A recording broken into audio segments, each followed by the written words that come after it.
تان سیلەی ڕەحم لەو شەوە نەتوانی قورئان خوێنی بتوانە سیلەی ڕەحم جێبەجێ بکە. سەردانێکی باوکت ماوە لە حیاتەکە، سەردانێکی دایکت، سەردانێکی پورت، سەردانێکی خوشکەکەت، سەردانێکی برا و برازاکەت، ئامۆزاکە و قەوم و کەسەکەت، مامەکەت، سەردانێکیان کە ئەو خێری هەزار مانگە بۆ ئەنووسێت. بە تایبەت کەسێک عاجزیەکە لە بەینتانە بڕۆ سەردانی بکە، با خەتای ئەویش بێت.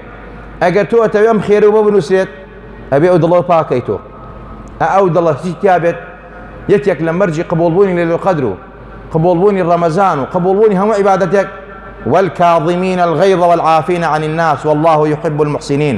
ئەبێ ئەوەی تیا نەبێت، نەک بێ بپارێت و بگریت و بەڵام قورئان خوێنیت و ختمی قورئان بکەیت و ختمی لا ئیلاها بکەیت، بەڵام ئەو دڵتە بۆ گەن بێ لەگەڵ برا، لەگەڵ ئامۆزا، لەگەڵ دراوسیا، لەگەڵ چواردەورە بەڕاستی شەڕ و هەربوو ئیعلامی کرد بێت. ئەمە بانێکە و هەزار هەوا. ئیسلام هەمووی ئەخلاقیاتە. ئیسلام ئەخلاقی لە تۆ بێ. پێغەمبەری خوا ئەخلاقی بەرزی مسلمان ئینسانە گەێنێتێ کەسێک کە صائم النهار بێ و خائم الليل بێ، کە شەو نوێژ کات تا بەیانی و دوانزەمانی بە ڕۆژی بێت.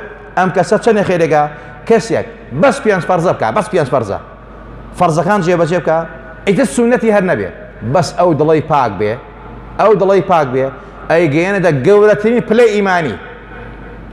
ناکرێتەوە خۆت بە مسلمان بزانی و خۆت بە پێنج فەرزە ئەهلی مزگەوت بزانی و شەو نوێژ بکەیت و تەقوا بکەیت و لەیلة القەدر بکەیت، بەڵام لەگەڵ باوکتا حورمەت و ڕێز لە بەینتانە نەبێ، لەگەڵ دایکتا خۆشەویستی نەبێ، لەگەڵ خوشک و براکانتا، لەگەڵ چواردەورتا، لەگەڵ جیرانتا.